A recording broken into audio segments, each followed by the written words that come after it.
Je pensais que l'armoire à trophée de Dani Alves allait prendre le dessus, finalement c'est Marcelo qui continuera l'aventure pour le tournoi du meilleur joueur. Aujourd'hui, duel de milieu. D'un côté, le distributeur de caviar, de l'autre, un ballon d'or, De Bruyne ou Modric, à vos commentaires. Et oui, pas d'Iniesta, puisque pour moi, il est incomparable depuis que Xavi a pris sa retraite. L'équipe, j'espère que vous allez bien. Aujourd'hui, on se retrouve pour un nouvel Actu Foot. Comment ça se passe? Comment ça va? Surtout après 15 jours de confinement. Certains vont dire déjà, d'autres vont dire putain, j'en peux plus, je fais partie de la deuxième catégorie. Et c'est loin d'être fini cette histoire, on a annoncé 2 semaines minimum de plus. Moi, je m'attends à ce qu'il y ait un mois et demi, 2 mois concrètement. Bref, en ce qui nous concerne, on va essayer de continuer à se faire plaisir en parlant de football, même s'il n'a pas repris, hein, je le rappelle, à part le championnat biélorusse, il n'y a pas grand chose à voir en ce moment. On ne peut que parler de l'avenir et notamment du mercato, par exemple avec la presse qui s'enflamme déjà. Des joueurs comme nous, hein, finalement, ils se font chier. Il y a de quoi faire, donc finalement, juste avant de débuter, je vous rappelle que vous pouvez vous rendre sur Cashback Paris Sportif. Comme je vous l'ai dit dernièrement, pour pallier l'arrêt total du football et de tout autre sport d'ailleurs, vous avez la possibilité de faire des pronos sur l'e-sport. Certains n'y croient peut-être pas, mais si en fait, il y a bien un bookmaker qui propose des pronos sur l'e-sport. Et Cashback, justement, s'y intéresse, c'est gratuit, je vous répète. Il y a juste besoin d'une inscription, c'est dans la description. On ne parle que de ça, que ce soit à la télé, sur les réseaux, mais je pense qu'il est nécessaire d'en parler un minimum pour commencer. Et depuis le début du confinement, je dis un petit peu ce qui se passe que les acteurs du football font depuis le début de la pandémie. Et là, je vais provoquer des envies de meurtre chez certains qui trouvent que les footballeurs sont surpayés, qu'ils sont imbus de leur personne, qu'ils sont hautains, qui ont aucun cœur et se foutent royalement des gens normaux, on va dire. Bah non, finalement, puisque eux aussi apportent leur soutien à leur manière. Messi, par exemple, la semaine dernière a fait un don d'1 million d'euros pour aider les équipes et les personnels hospitaliers. En plus de ce don, lui, comme tous les joueurs du Barça, ont décidé de baisser leur salaire de 70% pour permettre à tous les salariés du club de toucher 100% de leur salaire durant la période. Oui, puisqu'il faut savoir qu'en Espagne, beaucoup critiquaient les joueurs du Barça et notamment Messi pour ne pas avoir communiqué avant, en fait, leur intention de baisser leur salaire de eux-mêmes et pas forcément du club. Ça montre vraiment qu'il y a des tensions entre les dirigeants et les joueurs, justement. Alors Messi a fait un beau geste, mais il n'est pas le seul. Ronaldo, lui, a offert des unités de soins intensifs au Portugal. Mbappé a soutenu la fondation Abbé Pierre. Le couple Lewandowski a fait un don de la même somme que celui de Messi pour participer financièrement à l'effort de guerre pour lutter contre la maladie. Son ancien coéquipier de même, et quand c'est pas un geste financier, c'est un geste honorable, comme José Mourinho qui a livré de la nourriture et d'autres articles essentiels aux personnes âgées et aux personnes vulnérables. C'est fort, tout comme le Real Madrid qui a transformé le Santiago Bernabéu en centre d'approvisionnement pour stocker du matériel donc. Alors coup de chapeau encore une fois à toutes ces personnes. Maintenant pour conclure, on apprenait il y a quelques jours le report de l'Euro 2020 à l'année prochaine. Ce sera le cas désormais pour les JO 2020 qui auront lieu du 23 juillet au 8 août 2021. En ce qui concerne les championnats, maintenant l'UEFA et l'ECA se sont mis d'accord pour que les championnats prennent fin avant le 15 juillet. Maintenant, faut se mettre à l'évidence, c'est pas une décision définitive dans le sens où on sait pas quand vont reprendre les championnats. Si, ils vont reprendre d'ailleurs. Tout va dépendre de l'évolution de l'épidémie, surtout quand en Italie, la semaine dernière, il y a eu plus de 1000 morts en l'espace de 24 heures.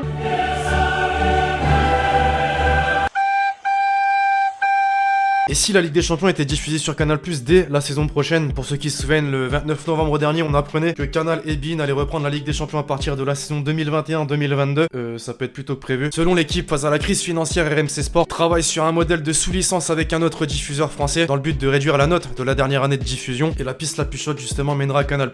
On serait donc sur le même système que beIN avec Canal pour la Ligue 1 la saison prochaine. Et ça, franchement, ça devrait faire plaisir à certains. Non, puisqu'on peut pas dire que la Ligue des Champions sur RMC Sport soit une réussite. Voilà, maintenant c'est décidé. La semaine dernière on parlait de mercato, aujourd'hui on va faire de même. C'est la nouvelle rubrique que j'ai décidé de lancer dans la série. On va voir tout simplement les unes qui ont marqué la semaine. Et généralement c'est en Espagne, hein. On commence avec Sport qui estime que Griezmann est sur le marché, qu'il va être vendu cet été, qui serait surprenant mais pas totalement incohérent quand on sait que le Barça veut recruter un nouvel attaquant, que ce soit Lautaro Martinez ou Pierre-Emerick Aubameyang en plan B, si ça se fait pas. As de son côté croit dur comme fer le transfert de Pogba vers le Real. Maintenant c'est pas ce qu'il y a de plus marquant. Saison 3, épisode 3648, Neymar dit encore oui au Barça selon Sport. La rumeur la plus longue de l'histoire, c'est interminable. Je suis prêt à parier qu'il y a eu plus de une de quotidien sportif espagnol que de matchs joués par Neymar avec le PSG depuis son arrivée. Bon, j'avoue, je vais loin, mais concrètement, vous en pensez quoi? Ça va se faire un jour, d'après vous? Mundo Deportivo, de son côté, verrait bien Ndombele sous les couleurs rouge et bleu. En Angleterre, le Mirror envoie Jadon Sancho vers Manchester United contre 120 millions de livres. Et enfin, on l'oublie souvent, mais il faut y penser, la situation de Coutinho, qui selon le quotidien catalan, aurait comme priorité un retour en Premier League. On passe à présent avec les quelques déclarations marquantes de la semaine et on commence avec Alexander Arnold. Je dirais que mon équipe favorite est le Barça. J'ai l'impression qu'ils ont un peu les mêmes valeurs et principes que Liverpool. Ce qui est marrant, c'est qu'en France, un joueur du PSG fait une déclaration comme ça là. Croyez-moi, il est l'ennemi numéro 1. Frankie de Jong ensuite, le jour où j'ai été voir Happy, lorsque je me suis assis avec lui, sa maman est arrivée et lui a dit Happy, où devrait signer Frankie? À Barcelone. Dès qu'elle a dit cela, son sourcil s'est levé. C'était un moment très spécial. Pour ceux qui n'ont pas capté, Happy c'est le surnom d'Abdelak Nouri. Vous savez, c'est John Pépite de l'Ajax qui est tombé dans le coma lors d'un match de pré-saison. Après presque 3 ans de combat, il est enfin sorti de son coma. Sa famille parle de miracle, hein. Bon, pour la petite information, il a pas encore la capacité de parler ou quoi que ce soit, mais il comprend ce qu'on lui dit quand on parle. Voilà, il répond en haussant les sourcils par exemple. D'ailleurs, je me demande comment est-ce qu'il va réagir ou comment est-ce qu'il a réagi quand on lui a dit que l'Ajax a atteint les demi-finales de la Ligue des Champions la saison dernière, voire même quand on lui dit ce qui se passe actuellement dans le monde. Ah ouais, non, il doit se dire quel foutoir. Force en tout cas à lui et à sa famille. Fabregas, désormais qui pétait un câble la semaine dernière, bah pète encore un câble finalement. Il nous a fait une déclaration à la Benzema. Je me sentais un peu seul à Arsenal, surtout au cours des 2 ou 3 dernières années. J'ai senti que Van Persie et Nasri étaient les seuls joueurs, et ce n'est pas arrogant à dire, qui étaient à mon niveau mentalement et techniquement. Après, il a pas tort aussi, faut pas se mentir. Roberto Carlos sur Neymar, si cela ne tenait qu'à moi, Neymar serait déjà au Real depuis longtemps. Ces grands joueurs doivent jouer pour les meilleurs clubs du monde. Voulez-vous gagner la Ligue des Champions? Venez au Real Madrid, ça se fera jamais concrètement. Adil Rami sur Alvaro Gonzalez, ancien coéquipier du côté de l'Olympique de Marseille. Il est bien parce que le bloc est pas mal. Tu mets ce mec là avec l'année de merde qu'on fait, ce n'est pas la même. À une période, l'autoroute A8 on l'avait, radar par radar, il y a tout qui passait. Lui, je crois vraiment que dans une vie antérieure, il était humoriste, c'est pas possible. Rivaldo comme Roberto Carlos donne son avis sur Neymar. Lautaro a 22 ans et il doit encore évoluer, prendre de l'expérience. Je crois que le Barça doit surtout se concentrer sur le retour de Neymar pour recréer l'attaque dévastatrice que nous avions par le passé. Si même les légendes de ce sport s'y mettent, les Parisiens, force à vous. Quand Ronaldinho commente le dribble mythique de Messi face à Boateng sur RMC Sport dans le documentaire Dribbler, on dirait que le défenseur se fait tirer dessus. Enfin, pour conclure, Raheem Sterling sur son avenir, est-ce que je retournerai un jour à Liverpool? Pour être honnête, j'adore Liverpool. Allez, live Insta en ce moment, ça fait parler. En parlant de live Insta, justement, je pense qu'on ne pouvait pas passer à côté ces derniers jours. Plein de joueurs n'ont rien à faire, sont littéralement chiés comme nous finalement. Ils ont envie de partager un petit moment avec leurs fans, parler un petit peu. Et c'était le cas notamment de Benzema. Quand le foot est à l'arrêt, faut trouver un moyen de faire du chiffre, faut trouver un moyen de vendre. Et quoi de mieux qu'un live de Benzema pour ça? Non, réellement. La presse, et pas que d'ailleurs, ont mal interprété certains de ses propos. Ça a commencé la semaine dernière avec un petit pic sur Valbuena. Voilà, c'est le Williams qui invite Mathieu Valbuena. Non, il est au fond de la mer, mais je sais pas il est où. Et là, plus dernièrement, dimanche, dans un live avec Momo Eni, quand il s'est comparé à Olivier Giroud. On confond pas. Réponds. On ne confond pas la F1 et le karting. On ne confond pas la F1 et le karting. Et je suis gentil. Voilà. Maintenant, next. Certains m'aiment beaucoup, finalement, ils voient un clash. D'ailleurs, je m'attendais à ce que l'équipe nous sorte une une dans ce style. Ouais, c'est moi qui ai fait le montage, mettez une petite note sur 10 dans les commentaires. Mais non, il n'y a pas eu de une, mais on en a véritablement parlé. En mal, finalement, mais il a pas tort, concrètement. Tout le monde sait que Giroud, footballistiquement, est inférieur à Benzema, même si, il faut le dire aussi, il est indispensable à l'équipe de France. Même Benzema le dit. Il est bien, lui, comment il est et comment l'équipe de France, elle joue. Il est bien pourquoi? Parce que tu as des joueurs comme, que ce soit Mbappé, que ce soit Griezmann, c'est des joueurs rapides qui sont sur le côté ou qui tournent derrière lui. Ça veut dire que lui, tout seul, il reste devant les défenses, il pèse sur les défenses. Donc il pèse sur une défense, ce qui fait qu'il permet aux deux autres de beaucoup bouger et tu vois beaucoup les autres. Et voilà. Et ça sert comment l'équipe de France, elle joue.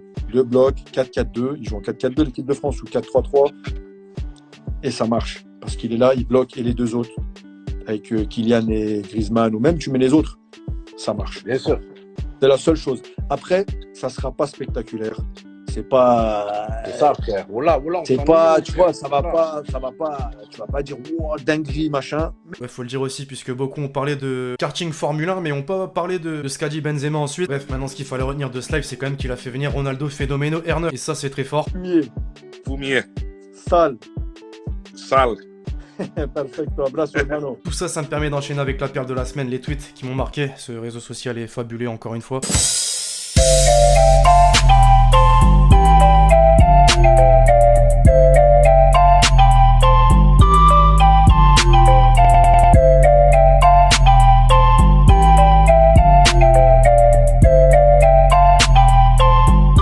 Second poteau, Pavard.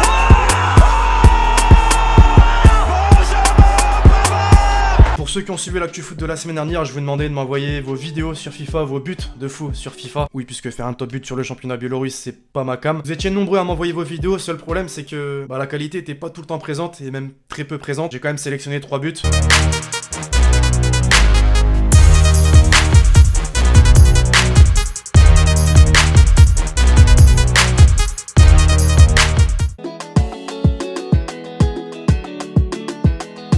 Pour conclure, comme d'habitude, l'hashtag Hélène, selon toi, quelle serait la meilleure solution entre reprendre les championnats en été ou bien laisser les classements tels qu'ils sont? Bonne question, mais finalement je sais pas trop quoi répondre puisque la santé reste plus importante que tout. Alors si les championnats ne venaient à ne pas reprendre et qu'ils ne reprennent pas, par contre, je voudrais pas d'annulation totale du championnat, c'est-à-dire que si le championnat vient à ne pas se terminer, je veux pas qu'on empêche Liverpool de remporter le titre de Première Ligue, voilà concrètement après la saison réalisée. Ouais, finalement laisser les classements tels qu'ils sont. Bref, voilà l'équipe, c'est tout pour l'actu foot du jour, j'espère vraiment que vous l'avez kiffé, je compte sur vous et c'est le cas pour lâcher le gros pouce bleu. N'oubliez pas le commentaire avec votre question plus l'hashtag Hélène pour le prochain épisode et également à m'envoyer vos buts pour les joueurs FIFA d'entre vous. D'ici là, on se retrouve très vite sur la chaîne pour de nouvelles vidéos. C'était Lexity. Ciao ciao.